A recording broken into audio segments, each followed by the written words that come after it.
Halo guys, balik lagi dalam channel gue. Guys, untuk video gue kali ini, gue ingin menceritakan kepada kalian salah satu kasus yang terjadi di Inggris.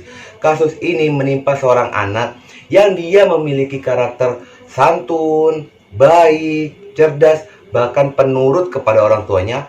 Tetapi tiba-tiba anak tersebut berubah menjadi anak yang pembangkang dan berakhir dengan kematian tragis. Penyebabnya apa sih sebenarnya?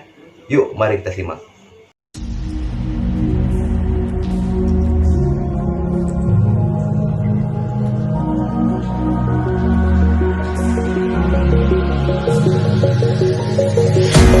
Anak laki-laki ini bernama Brad Bednar. Dia dilahirkan pada tanggal 17 Maret 1999 di kota atau di daerah Caterham, Surrey, Inggris. Dia terlahir dari pasangan Lauren dengan Barry Bednar. Orang tuanya Brad ini awalnya mereka ini berwarga negara Amerika. Lalu mereka berimigrasi ke Inggris dan tepat di tahun 1996 mereka ini menetap di Inggris dan memiliki pekerjaan di Inggris. Selama di Inggris, Barry ini guys, ayahnya dari Brad, memiliki karir pekerjaan yang sangat bagus. Keluarga mereka bisa dikatakan keluarga yang sangat berkecukupan. Dan di tahun 2002, keluarga tersebut semakin berbahagia. Lauren, istrinya Barry ini, langsung melahirkan 3 anak kembar sekaligus dalam 1 tahun itu. 2 anak perempuan dan 1 anak laki-laki. 2 anak perempuannya itu diberi nama Chloe dengan Charlie. Dan anak 1 laki-lakinya itu diberi nama Sebastian. Ketika Lauren melahirkan 3 anak kembarnya, bukan hanya Lauren atau Barry selaku orang tua yang merasa senang atas kelahiran anak tersebut, tetapi Brad sebagai anak pertama dari keluarga itu ikut merasa senang karena Brad pun sudah lama menginginkan memiliki seorang adik. Dan di tahun 2002 itu dikasih 3 sekaligus untuk menemani Brad bermain. Dan Brad pun sebagai kakak selalu mengayomi, menyayangi, bahkan melindungi adik-adiknya. Tetapi guys, sayangnya keharmonisan dan kebahagiaan dari keluarga tersebut hanya bertahan 6 tahun setelah kelahiran ketiga anak kembarnya. Dikarenakan Barry dengan Lauren ini akhirnya mereka memutuskan untuk bercerai. Dan setelah mereka resmi bercerai, keempat anaknya itu diasuh oleh Lauren. Dan Barry memutuskan untuk keluar dari rumah tersebut dan mencari tempat tinggal yang baru. Tetapi guys, Barry ini adalah sosok orang tua, ayah yang baik untuk anak-anaknya. Walaupun mereka sudah bercerai, tetapi Barry masih bertanggung jawab atas kehidupan anak-anaknya. Dari keempat anak yang ada dalam keluarga tersebut, hanya Brad Bednar lah yang paling dekat dengan ayahnya. Brad pun sering menginap di rumah ayahnya. Saking dekat hubungan mereka ini guys, terlihat bukan seperti anak dengan ayah, melainkan dengan sahabat sendiri. Dan guys, Brad Bednar ini dikenal di lingkungan teman-temannya, di lingkungan sekolahnya. Dia ini merupakan anak yang sangat cerdas. Dia pun sangat menyukai ilmu sains dengan ilmu komputer. Bahkan dia pun aktif dalam setiap kegiatannya.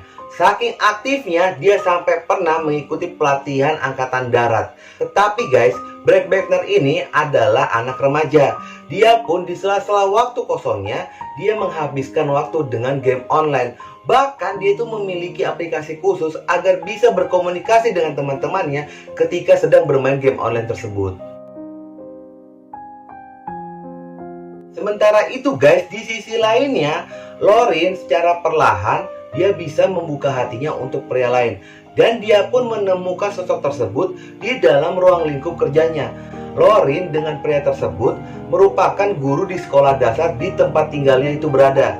Dan pada akhirnya mereka ini sering berkencan. Karena sibuk dengan pasangan barunya, Lauren ini menjadi kurang perhatian kepada 4 anaknya. Dan membuat Brad Bednar ini merasa cemburu atas sikapnya Lauren ini. Sehingga Brad ini menunjukkan perubahan sikap yang sangat negatif. Nah, pada momen itulah guys, ada perubahan sikap dalam dirinya Brad. Brad ini pada awalnya dikenal sebagai anak yang ceria, anak yang ramah dan penurut kepada orang tuanya. Tetapi tiba-tiba dia itu berubah menjadi anak yang mudah murung, mudah marah, bahkan sensitif. Dan Brad pun sering menyendiri di kamarnya, berjam-jam dia tuh nggak keluar dari kamarnya hanya untuk menghilangkan rasa penat dalam pikirannya untuk bermain game online. Dan dia pun sudah mulai sering bolos sekolah demi untuk bermain game online. Semakin hari, Brad Banner ini semakin menunjukkan pemberontakan kepada ibunya. Terlebih pada usia dia 14 tahun. Dia dikenal sebagai anak yang selalu aktif dalam setiap kegiatannya. Perlahan dia mulai meninggalkan kegiatan-kegiatan tersebut. Termasuk guys, kegiatan untuk pergi ke gereja. Dan Brad pun fokus dan aktif dalam game online-nya. Itu membuat Lauren ini menjadi sangat bingung dan dia khawatir kepada si Brad ini. Dan Lauren pun sebagai orang tua, dia mulai mencari tahu penyebab atas perubahannya itu. Jadi guys, ketika Brad ini pergi keluar rumah, diam-diam Lauren ini mengecek kamarnya dan mengecek gadgetnya dari Brad. Ternyata ditemukan Brad ini sering chatting dengan seorang teman laki-lakinya yang bernama Louis Dennis. Louis Dennis ini merupakan ketua geng atau ketua chat dalam game online. Dan di dalam isi chat itu ternyata Louis ini sering memberikan informasi-informasi buruk kepada Brad, termasuk informasi untuk mencegah Brad ini pergi ke gereja, bolos sekolah, bahkan melawan kepada orang tuanya. Ternyata guys, Louis ini berusia 19 tahun dan dia pun merupakan sarjana ilmu komputer. Walaupun dia ini seorang sarjana, tetapi Louis ini tidak memiliki pekerjaan. Kegiatan sehari-harinya hanya berada di depan komputer untuk bermain game online. Dan di dalam grup online-nya itu beranggotakan 6 orang, rata-rata usianya 14-15 tahun. Walaupun Louis ini berusia 19 tahun, tetapi dia ini awet muda guys. Dia memiliki paras yang sama dengan usia anggota lainnya, yaitu berusia 14 tahun. Jadi guys, ketika Brad Banner ini berkomunikasi dengan teman-teman lainnya di dalam game online, mereka ini tidak menggunakan aplikasi pada umumnya, melainkan mereka ini menggunakan aplikasi yang dirancang dan dibuat oleh Louis Dennis yang bernama TeamSpeak. Dan di dalam game online itu, Louis ini selalu mendominasi anggota lainnya. Anggota lainnya wajib mengikuti apa kemauan dari Louis. Dan maka dari itu, Louis selalu memilih anggotanya yang berusia 14 hingga 15 tahun. Sehingga Louis bisa mendominasi ketika sedang bermain game online. Jadi guys, bukan hanya Louis ini mendominasi ketika sedang bermain game online, tetapi dia pun selalu mendominasi ketika sedang chatting dan ngobrol di aplikasi tersebut. Louis sering mengadu domba antara anggota satu dengan anggota lainnya. Dan pada akhirnya, anggota lainnya itu memilih untuk meninggalkan grup aplikasi tersebut. Entah kenapa, untuk Brad Banner ini, dia masih bertahan dan bersama dengan Louis di dalam aplikasi itu. Ketika teman-temannya mengingatkan bahwa Louis ini adalah sosok yang nggak baik, sosok yang nggak benar, tetapi Brad Banner ini malah membela dan balik marah kepada teman-temannya itu. Lauren pun, ibunya Brad ini guys, sudah menegur dan melarang Brad agar tidak bergaul dengan Louis. Tetapi Brad masih ngotot dan membela Louis habis-habisan. Ternyata guys, setelah diselidiki, Brad ini telah termakan janji palsunya dari Louis. Louis mengatakan kepada Brad pada usia dia 16 tahun, dia akan membantu Brad untuk bekerja di sebuah perusahaan yang bernama perusahaan Microsoft.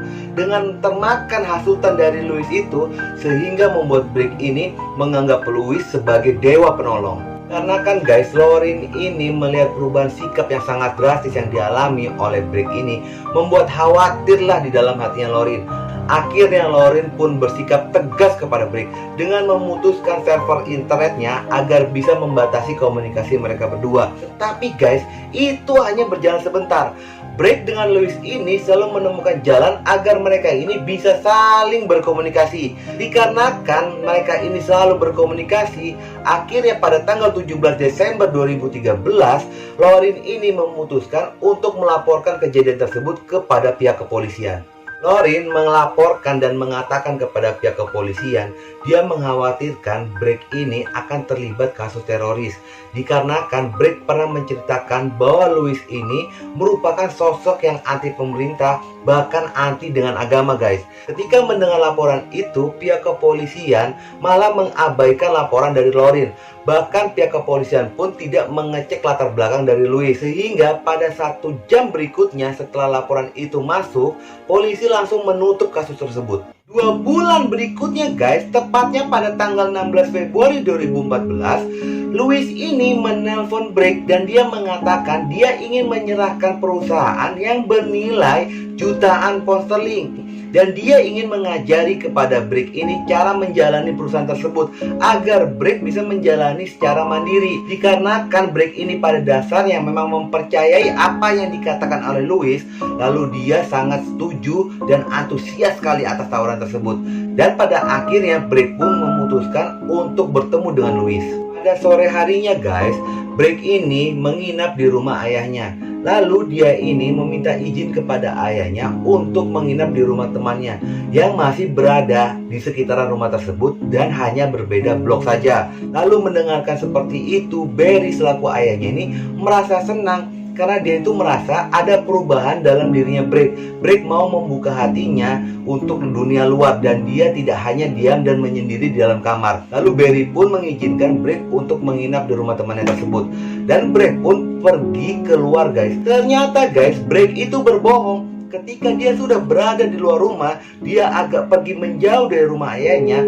Brick itu menyetop taksi dan pergi ke rumahnya Louis.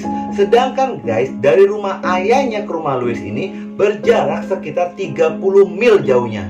Keesokan harinya guys, tepat pada tanggal 17 Februari 2014, Barry ini sedang menunggu Brick pulang. Tetapi guys, Barry sebenarnya sangat khawatir dikarenakan pada saat Brick ini pergi hingga paginya tidak ada kabar sedikit pun dari Brick. Lalu Barry ini mencoba untuk menelpon ponselnya dari Brick. Walaupun sudah ditelepon berkali-kali, masih belum ada jawaban dari Brick. Dan itu membuat rasa khawatir yang tinggi di dalam hati Barry. Dan Barry pun mencoba untuk menceritakan masalah ini kepada Lauren. Tetapi mereka mencoba untuk tenang dan tetap menunggu Brick untuk pulang. Pada hari yang sama guys, tiba-tiba mantan anggotanya dari tim Speak ini mendapat kiriman foto dari seorang pria tak dikenal. Ketika mereka membuka pesan tersebut, mereka melihat itu adalah jasad seorang laki-laki. Tetapi guys, mantan anggota tim Speak ini mengenali dari bentuk tubuh itu bahwa jasad tersebut adalah jasadnya Brick Battner. Tapi untuk memastikan hal itu, fotonya yang dikirimkan oleh pria tak dikenal itu dikirimkan balik kepada adiknya si Brick. Ketika adiknya melihat, dan adiknya pun kaget dan menyadari bahwa itu jasadnya kakaknya, lalu melaporkan kejadian tersebut kepada Lauren ibunya. Di sisi lainnya guys, pihak kepolisian mendapat laporan dari seorang pria tepatnya pada jam 11.06 dengan melaporkan pada malam itu pria tersebut berkelahi dengan temannya. Dikarenakan temannya itu sedang melakukan upaya bunuh diri dengan menggunakan pisau. Karena dia berusaha melerai dan mengambil pisau tersebut, tanpa sengaja pria itu memotong leher belakang dari temannya itu. Dan pria yang melaporkan kepada pihak kepolisian itu bernama Louis Daines.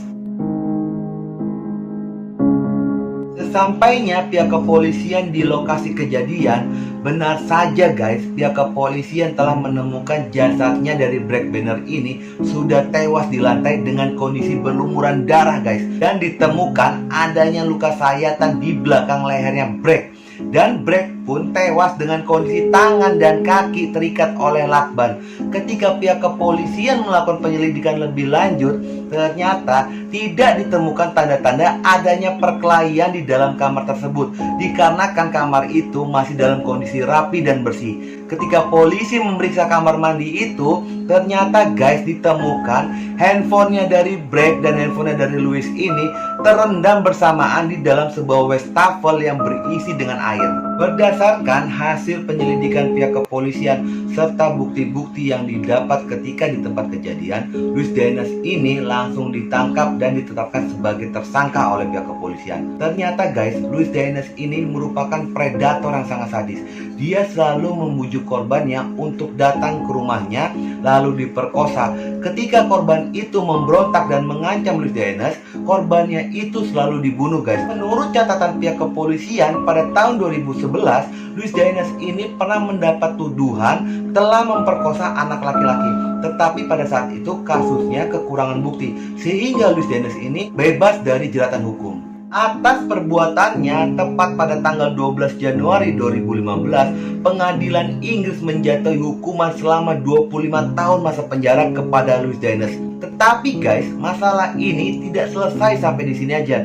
Barry dengan Lauren selaku orang tuanya dari Drake ini mengajukan gugatan kepada pihak kepolisian Inggris karena dianggap telah gagal melindungi anaknya. Tetapi pihak kepolisian Inggris pun memiliki alasan yang kuat pada saat Lauren ini melaporkan kejadian tersebut pada awalnya, dan kepolisian yang menangani laporan Lauren ini kurang berpengalaman guys, istilahnya polisi barulah, sehingga laporan Lauren ini diabaikan pada saat itu. Dan pihak kepolisian pun meminta kepada Barry dan Lauren ini diselesaikan secara kekeluargaan, dan akhirnya mereka pun mengikuti cara polisi untuk diselesaikan secara kekeluargaan.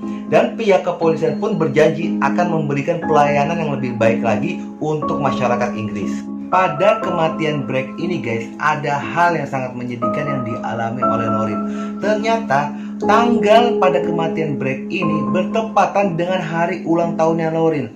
Jadi guys, secara psikologi Lauren akan selalu mengenang kematian dari Drake ini setiap tahunnya. Hari ulang tahun itu harusnya hari yang berbahagia, tetapi hari ulang tahun dari Lauren ini akan selalu dikenang dengan kesedihan ketika kematian dari Drake.